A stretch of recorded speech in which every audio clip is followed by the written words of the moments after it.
sidang Tom Lembong kemarin kan ada pembelaan bahwa itu peraturan itu diterbitkan saat pemerintahan Pak Jokowi. Ya, seluruh kebijakan, yang namanya seluruh kebijakan negara itu dari presiden, siapapun presidennya. Tapi untuk teknisnya itu ada di kementerian, jadi level teknis itu ada di kementerian.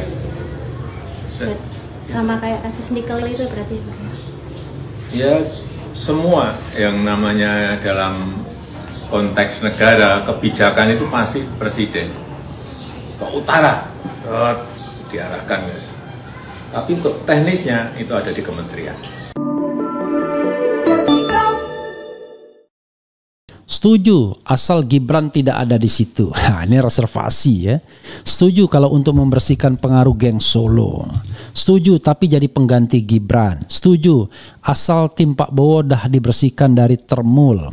Setuju dengan syarat Pak Prabowo tinggalkan geng Solo. Saat ini Indonesia butuh orang yang bersih dan berkompeten untuk menyelesaikan masalah-masalah saat ini ketimbang diisi orang-orang yang kurang berkomitmen. Nah, ini alasan yang setuju ya. Setuju jika titipan-titipan dibersihkan. Lebih baik jadi oposisi yang bisa mengontrol pemerintahan dan bisa membela bila ada yang dikriminalisasi penguasa seperti Tom Lembong. Setuju banget agar para menteri dan pejabat negara titipan Mulyono pada kelojotan semua dan tak bisa lagi menggaruk dan merampok aset dan kekayaan negara sena udelnya. Setuju kalau digantikan Gibran. Setuju. Saat ini yang dibutuhkan untuk Indonesia adalah orang-orang jujur dan bersih dan dari kasus apapun. Berharap juga Bung RH, Bung Rocky, Pak Tom Lembong dan tokoh-tokoh perubahan juga bergabung dengan pemerintahan Pak Prabowo untuk melawan geng Solo. Terima kasih ya, you take me into account ya. Setuju membangun bangsa dengan orang-orang jujur, cerdas, teruji dan amanah. Mega, Jokowi, Prabowo, 3 orang haus kekuasaan yang tiada habisnya, tidak pernah cukup, tak peduli berapapun usianya, tak peduli berapa lama ia harus menunggu, dia mau seumur hidup tidur bersama kekuasaannya yang semu, narsistik, megalomania menuju kehancuran Roma. Luar biasa masih. Setuju harus sesegera mungkin negeri ini diperbaiki. Lebih baik kalah secara kesatria daripada mengorbankan idealisme apapun alasannya. Setuju untuk membantu Bapak Prabowo dalam menegakkan kebenaran untuk mensejahterakan rakyat dan lain sebagainya.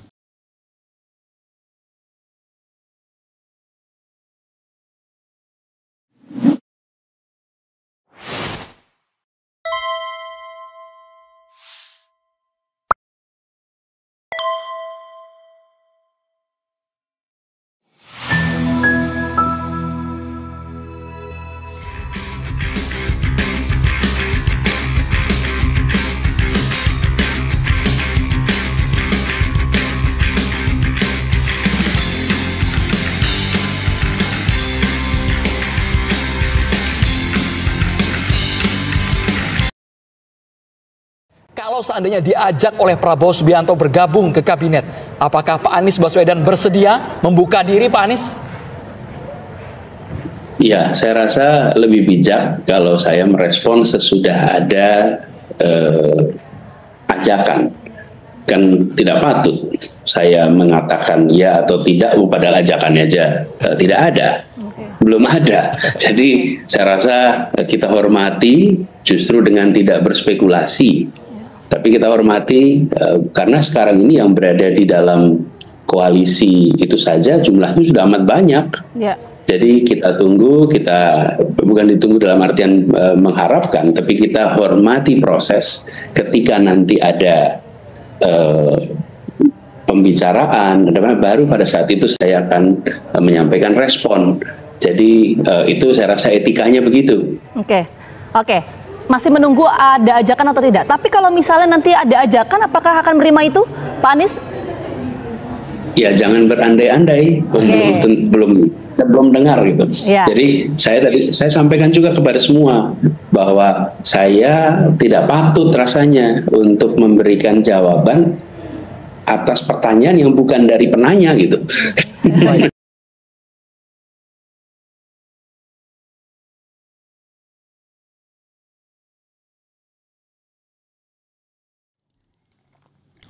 Assalamualaikum warahmatullahi wabarakatuh.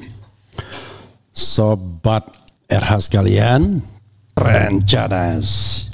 Ya, sobat RH sekalian, ini ada yang terkait dengan Anies Baswedan ya. Sengaja saya mengambil tema ini, kelihatannya spekulasinya itu berkembang. Ada berita misalnya atau interview dari Syahgandar Nainggolan yang mengatakan ya demi persatuan lebih baik Anies gabung ke kabinet begitu ya.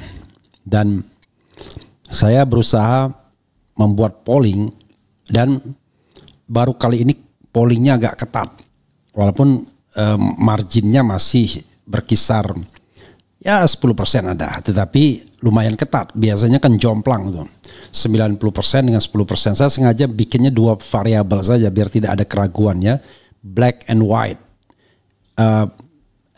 or A or B gitu ya, A or B. Jadi langsung dia direct, nggak ada cukup dan lain sebagainya. Sobat era sekalian, coba kita lihat ya. Tapi saya juga mendapat isu, namanya isu ya. Bagaimana kita mau mengklarifikasi benar atau tidaknya? Tapi isu itu bersumber dari ya lingkaran-lingkaran dekat lah, nggak mungkin lingkaran jauh ya. Jadi misalnya isu itu mengatakan, misalnya ya, sebenarnya Anies sudah 3 kali ditawari gabung kabinet, ya, oke. Tapi dia tolak, ya kan? Nah, kita tidak tahu nanti, bahkan orang dari partai lain juga, saya nggak menyebut partainya biar tidak muncul spekulasi ya, karena orang dari partai bukan partainya, dia nanya, mengapa sih Anies nggak mau masuk ya? Tapi orang lingkar dekat Anies mengatakan, ya memang Anies tidak berkenan, tidak bersedia. Saya senang juga mendengarnya, senang dan tidak senang ya. Kenapa? Saya ingin mencoba menjadi politisi, sedikit politisi. Jadi tidak berusaha black and white untuk orang lain. Kalau untuk saya harus black and white. Kalau saya mengatakan bahwa sampai 2029 saya tidak akan meminta atau menerima jabatan apapun, maka ya saya tidak bisa memperlakukan itu kepada orang lain ya. Kalau orang lain saya perlakukan sebagai sebuah analisis politik saja ya, termasuk kepada Anies Baswedan, apa positif negatifnya, karena kalau semua terserap ke pemerintahan nanti tidak ada lagi orang yang mau beroposisi ngomong apa adanya. Dan Prabowo termasuk orang yang kelihatannya termasuk ABS juga, asal bapak senang ya. Kesan saya begitu. Bagaimana misalnya Bahlil memuji-muji, kalau kami bekerja tidak lagi kenal hari libur dan lain sebagainya dan lain sebagainya. Lalu sebaliknya Prabowo juga memuji-muji anak buahnya dan lain sebagainya ya. Pujian itu kan baru pantas diberikan kalau Anda sudah accomplish your mission. Kalau cuma sekedar baru gerak-gerak sana gerak sini sudah dipuji setinggi langit, apa dampaknya bagi masyarakat, kan begitu. Jadi saya pagi tadi membuat pollingnya itu untuk sementara ya agak ketat. Ini menunjukkan bahwa sebagian pendukung Anies menginginkan Anies gabung sesungguhnya. Jadi di sini ditulis, jika ditawari apakah Anda setuju Anies Baswedan gabung dengan pemerintahan Prabowo? Saya bilang if ya, jika ditawari. Tetapi isu yang saya dapatkan ya sudah ditawari 3 kali bahkan. A setuju ya 43%, tidak setuju 57%, tipis kan? Marginnya ya cuma 14% saja. Nah ini menunjukkan bahwa ada kegalauan di antara pemirsa RH Channel ini yang barangkali termasuk juga anak-anak abah di sini ya, ada di sini. Jadi pemicunya salah satunya adalah pemicunya adalah Syahganda Nainggolan. Dia mengatakan begini, coba kita bacakan dari suara.com ya. Demi persatuan bangsa, Anies Baswedan didesak terima tawaran masuk kabinet Prabowo. Suara.com. Sinyal rekonsiliasi nasional pasca Pilpres 2024 semakin berembus kencang. Kali ini sorotan tajam mengarah pada sosok Anies Baswedan yang secara terbuka didesak untuk mempertimbangkan bergabung dengan pemerintahan Presiden terpilih Prabowo Subianto. Dorongan ini datang dari pengamat politik sekaligus Ketua Dewan Direktur Great Institute, Syahganda Nainggolan. Dalam analisisnya di podcast Forum Keadilan TV, Syahganda menyarankan agar Anies yang merupakan rival Prabowo mengesampingkan perbedaan politik demi tujuan yang lebih besar. Menurutnya, jika tawaran untuk masuk kabinet datang, Anies sebaiknya mengambil langkah tersebut demi menjaga keutuhan bangsa. Anies Baswedan sebaiknya menerima tawaran masuk kabinet jika ada, dengan alasan utama demi persatuan bangsa, tegas Syahganda. Pernyataan ini bukan sekedar wacana, melainkan sebuah pandangan strategis yang menggarisbawahi ambisi pemerintahan Prabowo untuk membangun fondasi yang kuat dan inklusif. Merangkul Anies yang merepresentasikan suara perubahan dan memiliki basis pendukung signifikan dianggap sebagai langkah krusial untuk menciptakan stabilitas politik jangka panjang. Ajakan langkah politik menuju koalisi raksasa, tanda tanya. Ajakan agar Anies merapat ini sejalan dengan manuver politik Prabowo yang belakangan gencar melakukan konsolidasi dengan berbagai kekuatan politik. Wacana ini memperkuat dugaan bahwa Prabowo berupaya membentuk sebuah kabinet persatuan atau koalisi raksasa yang merangkul semua elemen. Langkah ini bisa menjadi cerminan dari upaya Prabowo untuk membuktikan kepemimpinannya yang mampu menyatukan bukan memecah belah. Bukan begitu caranya. Dengan menggandeng Anies, Prabowo tidak hanya akan memperkuat legitimasinya tetapi juga meminimalisir potensi oposisi yang keras di parlemen maupun di tengah masyarakat. Analisis Syahganda juga menempatkan PDI Perjuangan PDIP dalam skema yang sama. Ia bahkan menyebut masuknya PDIP ke dalam kabinet Prabowo adalah sebuah keniscayaan yang wajar, menyusul berbagai sinyal positif yang telah terbangun. Jika Anies dan PDIP benar-benar bergabung, maka kabinet Prabowo akan menjadi cerminan koalisi super besar yang belum pernah terjadi sebelumnya, menggabungkan kekuatan pemenang pemilu dengan rival-rival utamanya. Sementara dilema Anies antara idealisme perubahan dan pragmatisme persatuan. Oke, kita bacakan ya. Menarik ini untuk terus kita lihat ya. Di sisi lain, desakan ini menempatkan Anies Baswedan dalam posisi yang dilematis. Selama kampanye, Anies mengusung narasi perubahan yang kerap diposisikan sebagai antitesis dari keberlanjutan yang ditawarkan Prabowo. Bergabung dengan kabinet beresiko dianggap sebagai langkah pragmatis yang mengkhianati kepercayaan para pendukungnya. Namun menolak tawaran atas nama persatuan juga bisa menjadi bumerang politik yang membuatnya dicap tidak negarawan. Begitu sobat era sekalian ya. Jadi kalau saya bacakan lagi ya silakan ya, nanti tadi saya sudah bacakan. Sementara ini 40.000 yang voting ya, dan dari 40.000 yang setuju Anies bergabung 43%, yang tidak setuju 57%. Oke, menarik ini ya. Menarik. Sekali lagi saya mau membedakan antara idealisme saya dengan bacaan politik ya. Bagaimanapun Anies Baswedan adalah insan politik, makhluk politik. Sebagai insan politik atau makhluk politik, dia bergerak salah satunya dengan rakyat bergerak. GR, gerakan rakyat ya. Jadi dia tidak seperti target-target politik, atau seperti saya lah, jangan kita ya. Saya bukan orang yang punya target-target politik kekuasaan karena menyadari bahwa it is not my time. Tapi Anies pasti berbeda. Baik karena dorongan dari dalam maupun dorongan dari luar. Dorongan dari dalam, ya tentu dari dulu dia makhluk yang sesungguhnya sudah berpolitik secara kental. Tapi politik dan intelektual bergabung jadi satu. Dan itulah warisan dari kakek dan ayahnya, abahnya dan ibunya juga. Jadi kakeknya adalah seorang politisi, mendirikan Partai Arab kalau tidak salah, anggota BPUPKI, menurunkan seorang anak yang menjadi pengajar di Universitas Islam Indonesia dan beristrikan seorang profesor. Nah, itu menunjukkan bahwa di dalam diri Anies itu ada dua darah, darah politik, darah pejuang, dan darah intelektual academician. Jadi berpolitiknya politik nilai kelihatannya. Pengertian politik nilai itu begini, tidak H3 ya, pokoknya halal, halal, haram, hantam, hajar gitu ya, enggak begitu H4, tetapi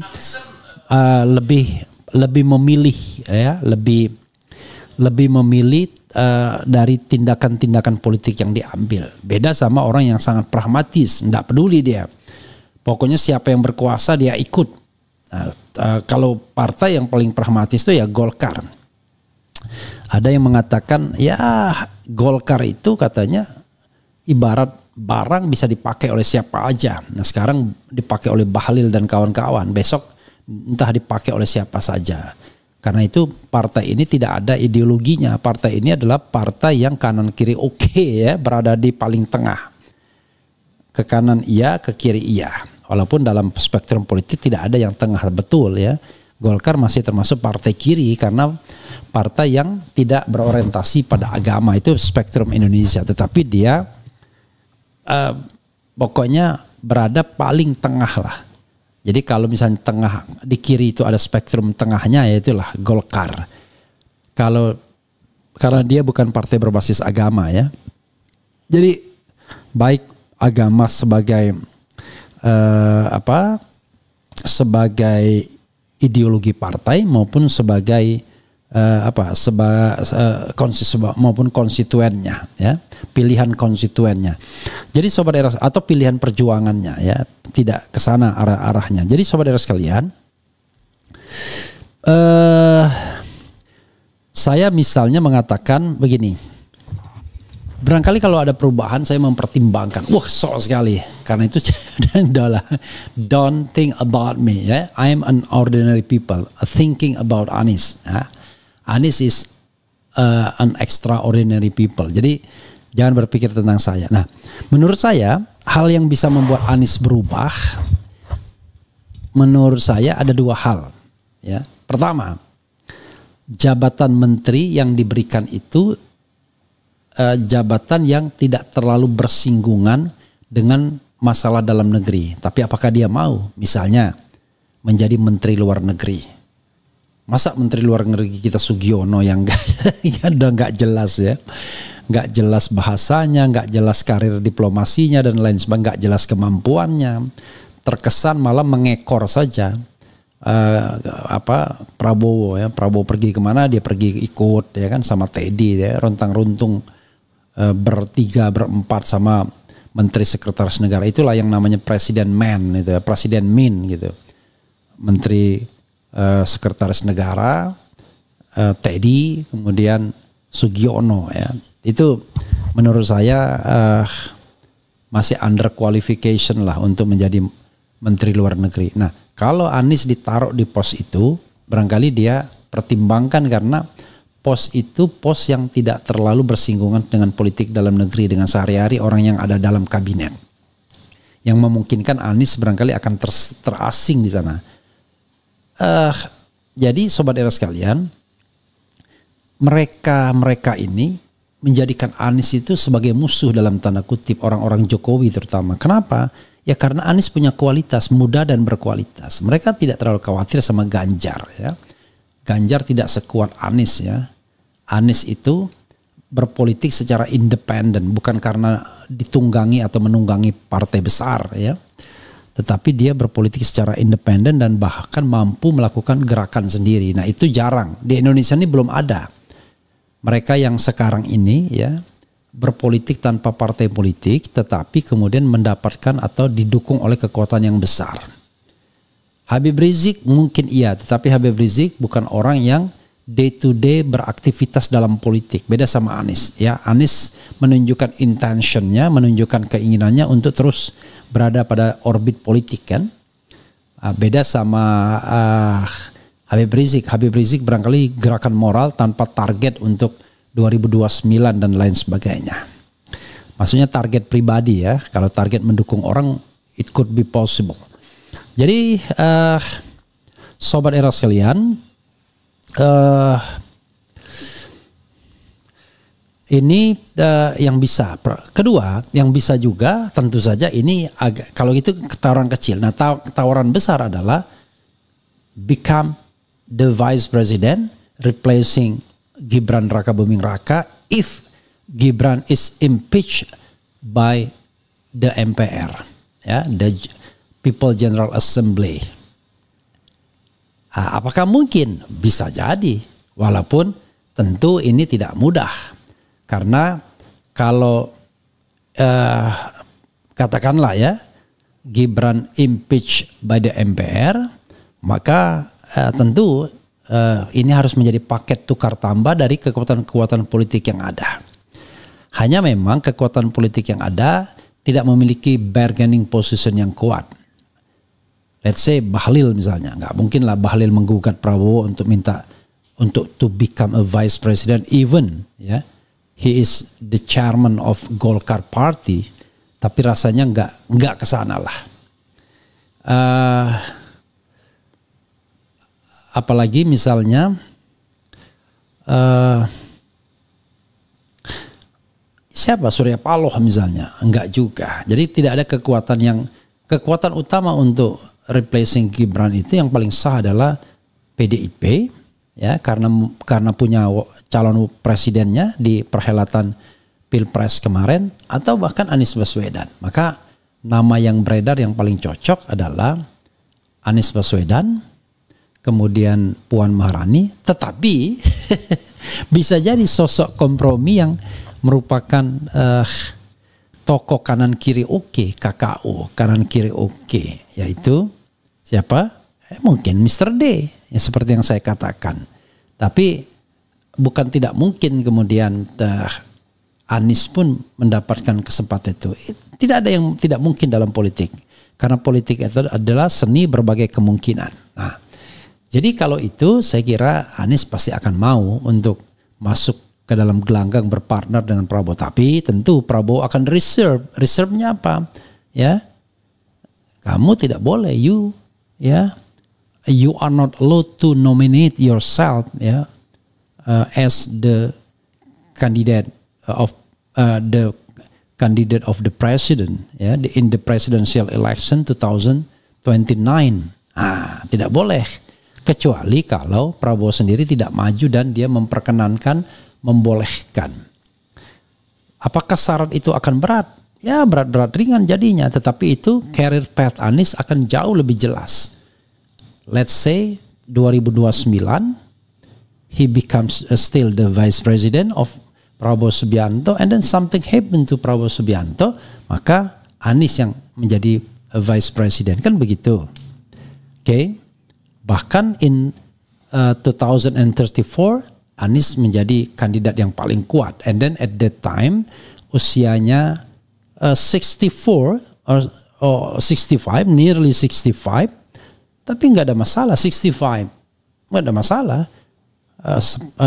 Yang terpenting dia masih segar bugar, ya. Dan saya kira nggak ada masalah juga dengan usia under 70. Sekarang politik Indonesia menua dengan kemenangan Prabowo Subianto yang barangkali terilham dari Mahathir Mohamad di Malaysia, dan terutama Joe Biden dan Donald Trump di United States of America atau USA. Begitu sobat RH sekalian, ya. Tetapi for this time Anies kelihatannya ragu kalau untuk masuk, karena tidak saja karena tidak ada perombakan signifikan dalam line up Prabowo Subianto, tetapi juga karena masih bercokolnya orang-orang yang secara politik barangkali akan menolak kehadirannya. Ya, tentu saja mereka adalah orang-orang yang dekat dengan Jokowi, orang-orang yang dekat dengan katakanlah presiden ke-7 tersebut, dan ketika Anies datang mereka akan kalah bersinar Karena Anies sangat cerdas ya, sangat terampil, punya pengalaman, punya kemampuan diplomasi, bahasa asingnya baik dan lain sebagainya. Jadi dia banyak comparative advantage ya. Jadi kalau orang tidak bisa akrab dengan dia, maka dia akan dimakan oleh Anies Baswedan. Begitu. Itulah nggak enaknya kalau orang dengan kualitas tinggi, high quality. Prabowo barangkali tidak terlalu pusing karena he is the president. Tetapi menteri-menteri lainnya ya barangkali akan pusing juga kalau dia tidak punya chemistry dengan Anies Baswedan. Dia yang betul-betul contender yang spesial itu ya cuma Anies Baswedan dalam Pilpres kemarin sesungguhnya.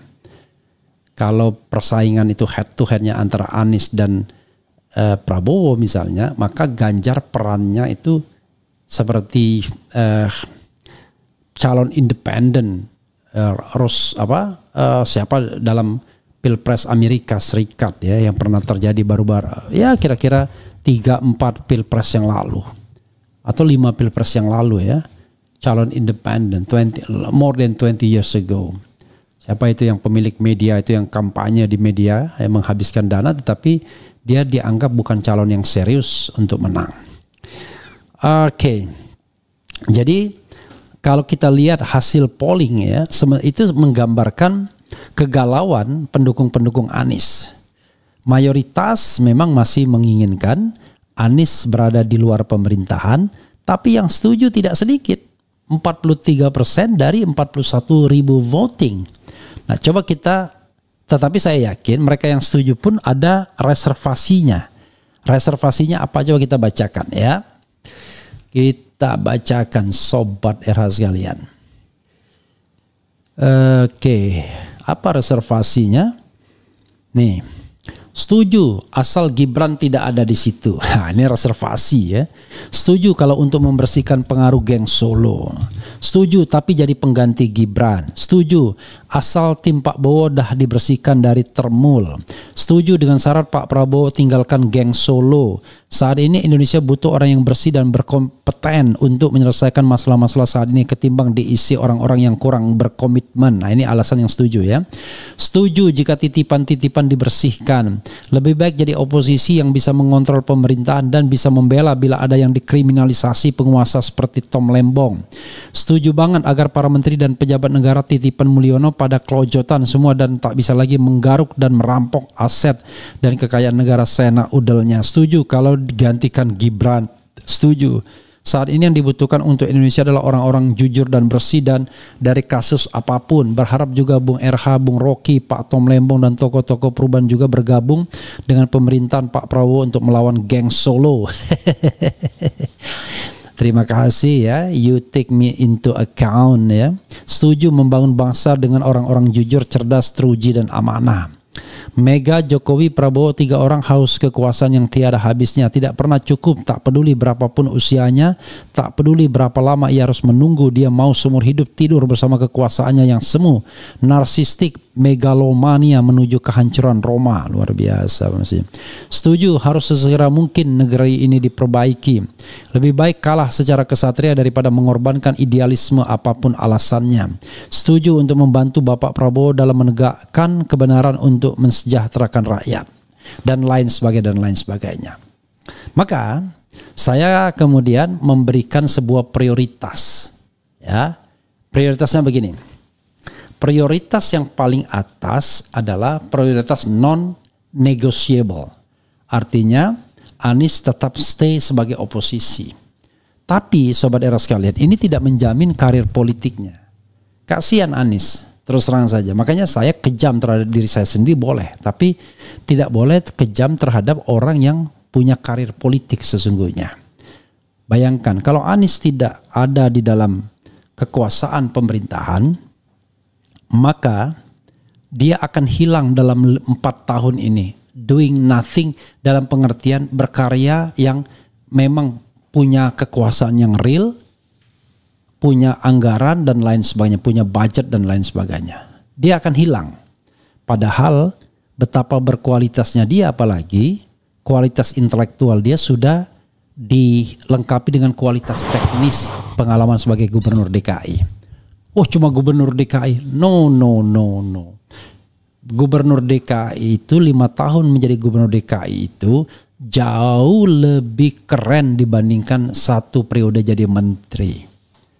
Karena yang namanya gubernur itu mengurusi orang sejak dia lahir sampai mati. Hanya bedanya teritorialnya saja terbatas, tapi kewenangannya seperti kewenangan seorang presiden dengan teritorial terbatas sebesar provinsi. Tapi jangan lupa DKI itu 10 juta penduduknya. Berapa ya? 10 juta ada gak? Ya nanti cek coba penduduk DKI berapa. Itu yang berKTP DKI, belum lagi orang yang melaju dari Bogor, Bekasi, Depok yang kerjanya di DKI. Jadi tidak mudah memimpin ibu kota dengan segala kompleksitasnya, dan Anies to some extent dianggap berhasil ya dalam membangun DKI, dalam memimpin DKI lah. Oke. Itu ya non-negotiable. Tapi yang paling kalau dia mau bernegosiasi, maka high call-nya adalah becoming the vice president, replacing Gibran Rakabuming Raka if he is impeached by the MPR ya, the People Consultative Assembly ya, People Consultative Assembly ya. Nah, kalau dia di impeach maka itu tawaran paling besar. Kalau tidak, turun sedikit ya.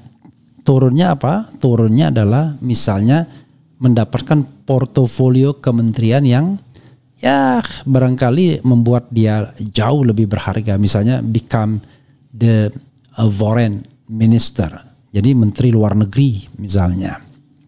Walaupun resikonya kalau dia menteri luar negeri dia lebih banyak mengurusin hal-hal di luar, sementara politik dalam negerinya akan terhambat. Tapi enggak juga.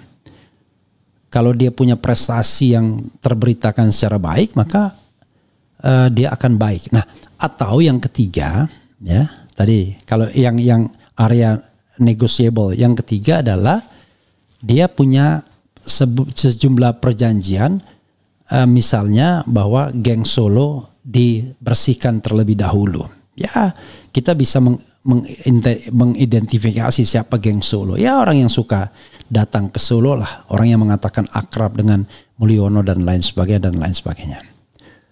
Apakah seberharga itu Anies Baswedan? Bergantung cara melihatnya. Kalau melihatnya itu sekedar melihat power struggle, ya, pertarungan politik, saya kira Anies tidak akan begitu kuat kalau power struggle. Tapi kalau kita bicara tentang value for the future, nilai untuk masa depan, maka Anies dan pendukungnya barangkali to some extent memiliki value itu. Tidak ada yang sempurna ya. Kalau ditanyakan pada Sudirman Said itu beda pasti penilaiannya. Katanya kita akan mendapatkan pemimpin berwajah malaikat, tetapi wajahnya saja malaikat, kira-kira begitu. I don't know exactly what happened with two guys, tetapi ya sudahlah, itu urusan pribadi masing-masing. Tetapi intinya adalah tidak ada manusia yang sempurna, dan saya menganggap Anies masih yang salah satu yang terbaik di Republik ini ya, quality dan juga to some extent komitmen dia terhadap demokrasi dan lain sebagainya. Terbukti misalnya walaupun dia jadi sansak hidup di DKI ya, jadi orang yang menentang Mulyono itu selalu mengkritik Mulyono, tapi yang mendukung Mulyono kritiknya Anies Baswedan. Aneh sekali, padahal Anies hanyalah seorang governor of the capital city of Indonesia ya, tetapi dia justru menjadi sasaran kritik balik. Nah, ini menunjukkan bahwa levelnya memang tinggi dan dia diwaspadai. Sahabat sekalian, sekali lagi politik itu dinamis. Kalau seandainya memang tidak ada tawaran keempat kali, kalau memang benar tawaran 3 kali itu sudah dilayangkan, it's okay. Orang dengan idealisme dan kapasitas tertentu itu nggak pernah sedih, nggak menjabat. Kalian pikir senang dengan jabatan itu? Orang seperti saya malah lebih suka menjadi orang bebas, karena jadi ada hal kecil ya yang saya mau spill. Kenapa saya berhenti dari staf khusus Pratikno hanya 4 bulan? Satu saja, tidak bebas itu aja. Kenapa saya bertahan sebagai komisaris bisa 5 tahun? Kenapa? Karena saya bebas. I am the boss. I was the boss at that time. Ya kan? Bahkan I ask Bu Rini, if you feel that I was trouble guy, you just fire me. Pecat saya. Oh enggak. malah saya begitu. Jadi saya enggak khawatir. Saya tidak khawatir dengan siapapun. Karena saya tidak meminta jabatan. Jabatan itu diberikan dan itu pun saya harus berkonsultasi dengan teman-teman apakah terima atau tidak. Dan no regret. Tidak ada penyesalan untuk menerimanya. Why? Karena saya belajar banyak di situ dan alhamdulillah melampaui 5 tahun tanpa korupsi sedikit pun. Kan begitu yang paling penting. Enggak pernah kita ambil uang di luar honor yang tidak disediakan oleh perusahaan misalnya. Atau main-main terima suap, sogokan dari rekanan dan lain-lain. No way ya. Bahkan ada direksi yang pernah mau ngasih sesuatu saya juga tolak gitu. Jadi saudara sekalian, itu yang bisa kita share gitu ya. Nah, mudah-mudahan for this time kalau tidak ada perubahan yang signifikan dalam politik Indonesia, ya jangan masuk lah Nis.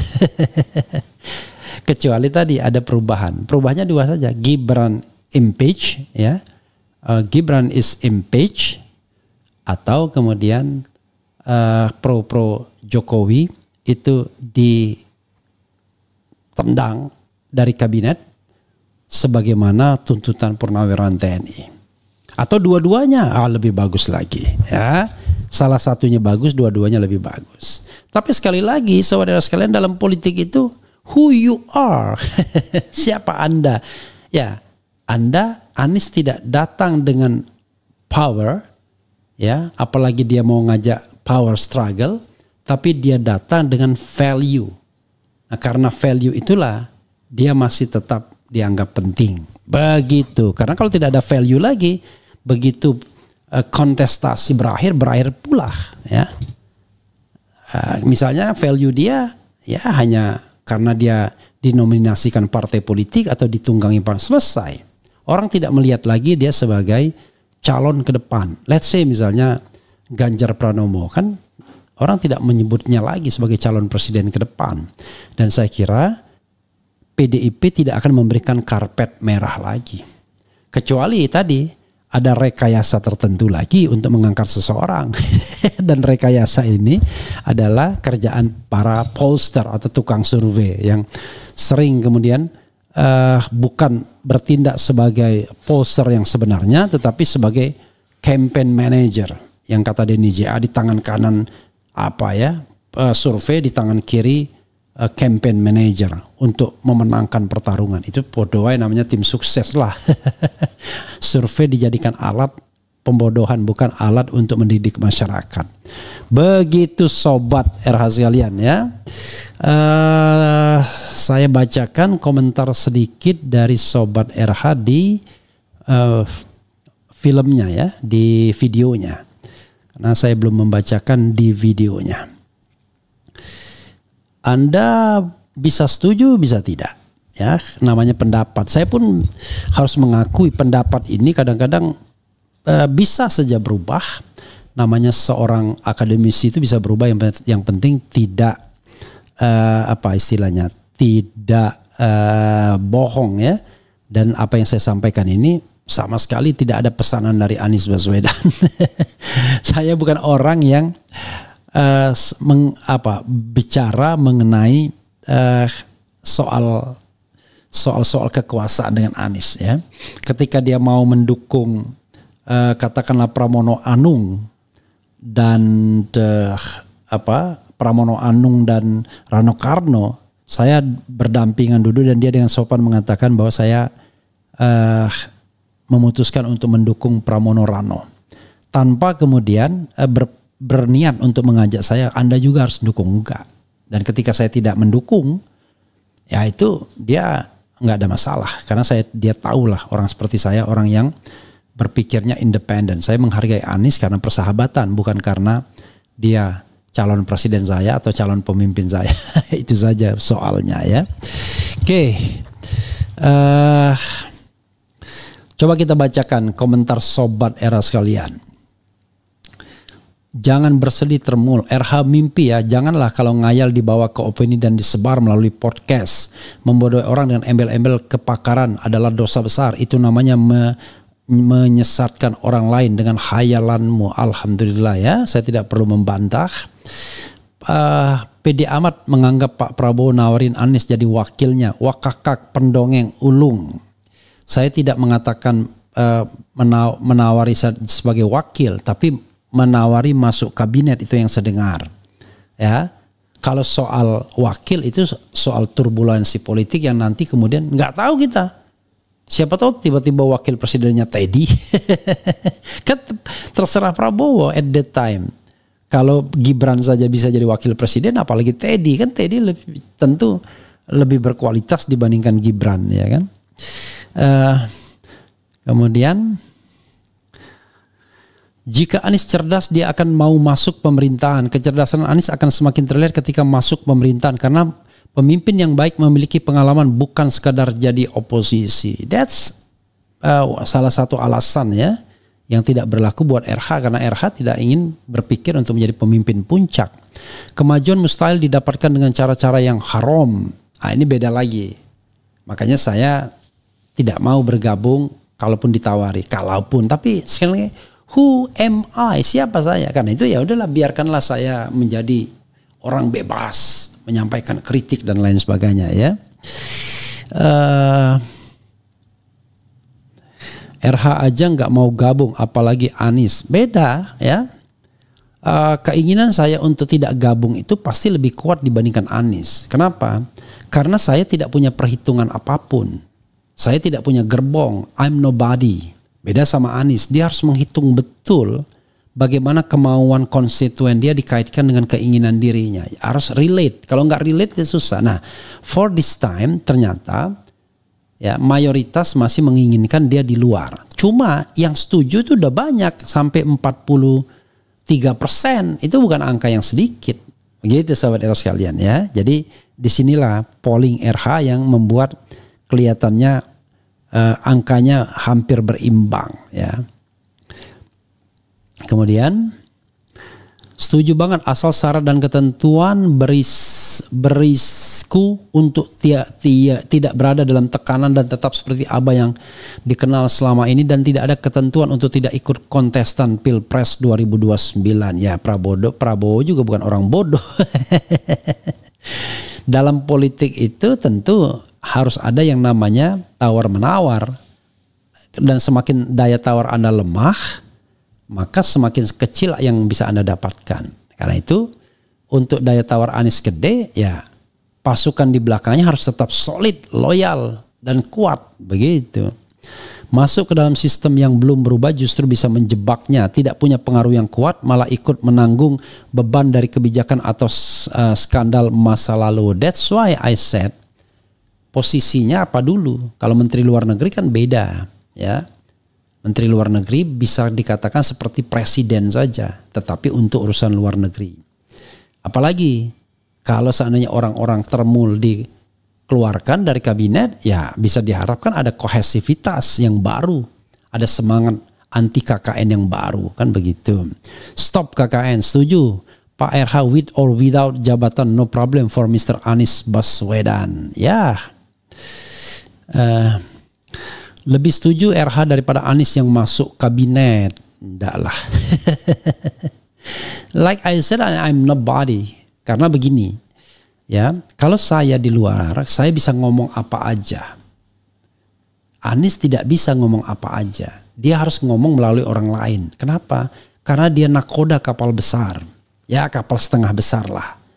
Ya kan, kapal besarnya right now Prabowo, tapi dia kapal yang juga berlayar di laut besar, di laut bebas, bukan perairan sungai atau perairan selat, tetapi di samudra, ya, di samudra Indonesia.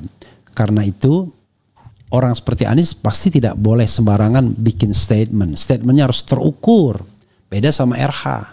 Statementnya kadang-kadang di tepi jurang dan kadang-kadang punya potensi untuk dikriminalisasi kalau negaranya masih demokrasinya sontoloyo. Ya.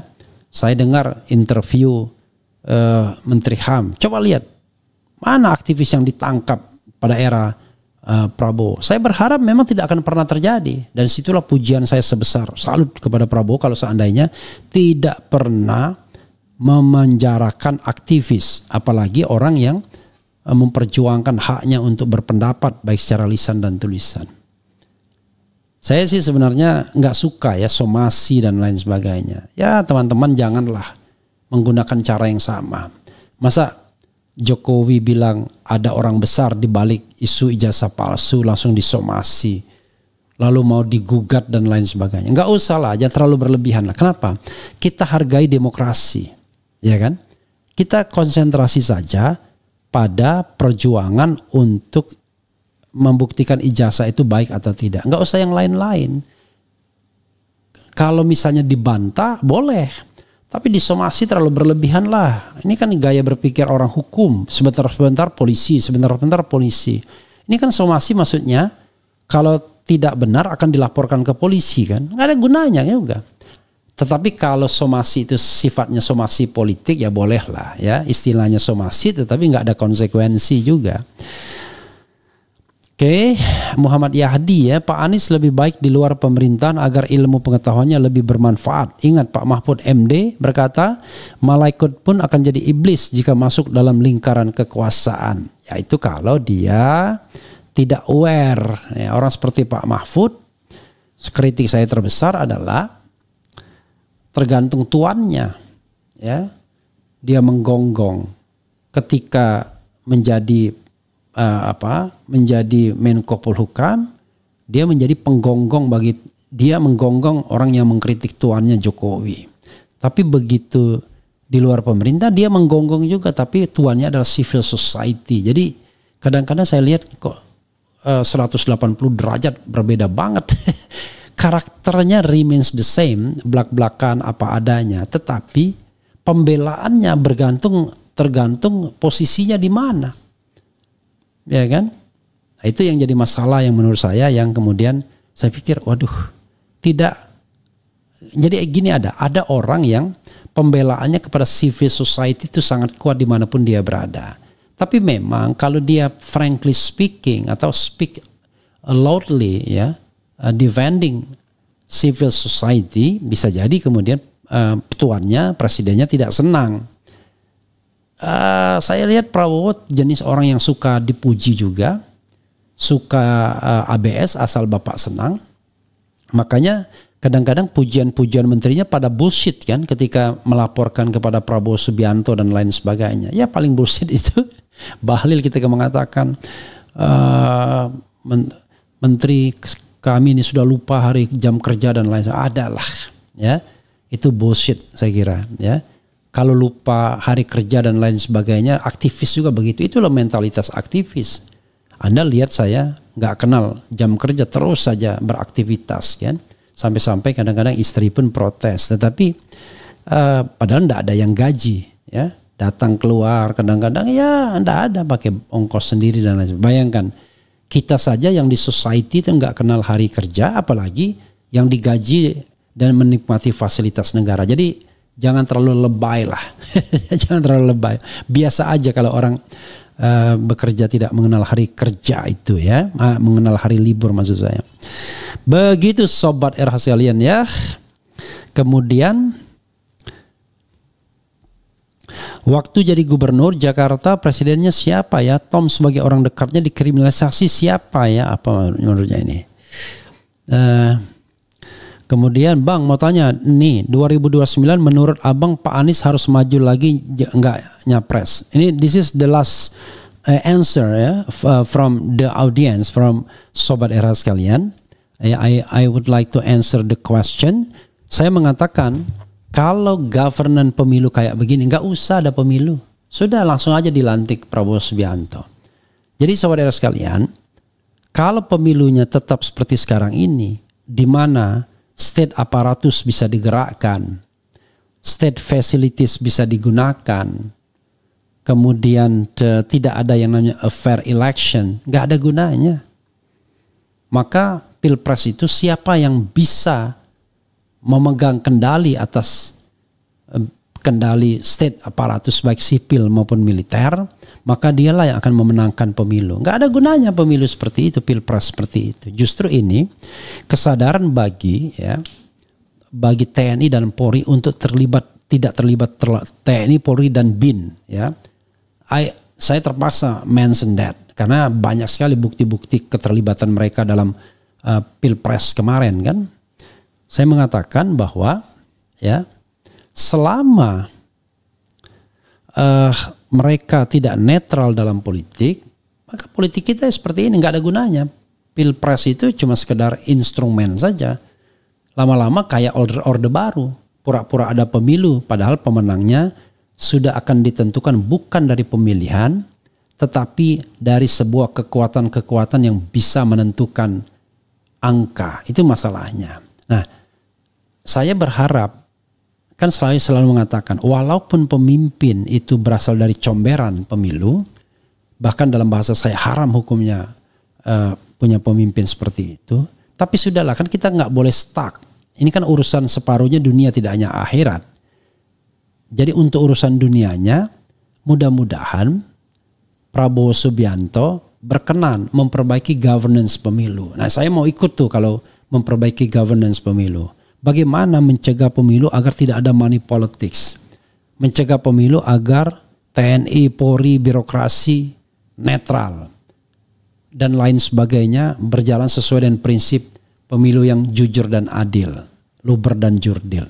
Itu kan yang ingin kita dambakan. Nah, kalau itu yang didambakan, maka kompetisi politik itu akan lebih genuine hasilnya. Kalau sekarang dan tidak ada perubahan yang signifikan atau bahkan Prabowo berkepentingan untuk mempertahankan struktur pemilu seperti ini, ya kan, bisa mempengaruhi KPU, bisa mengancam Bawaslu dan lain sebagainya, maka nggak akan ada pemilu yang demokratis. Maka saya katakan udah nggak usah pemilihan lah. Makanya itu juga yang membuat saya punya pertimbangan, Anies nggak akan kuat melawan kalau struktur fundamental berpemilunya tidak diperbaiki. Tapi kalau Anies mau menang dengan cara curang juga, maka saya tidak akan mendukung lagi. Ngapain kita? Artinya Anda sama dia atau orang lain sama aja. Menanglah dengan cara yang baik. Tapi apakah bisa dengan cara yang baik kalau tidak direformasi governance pemilu kita? Itu soalnya. Oke, saudara sekalian, mudah-mudahan ini bermanfaat ya. Panjang juga pembicaraan kita, tidak terasa almost 50 minutes. Wassalamualaikum warahmatullahi wabarakatuh. Keren, cadas. Ciao.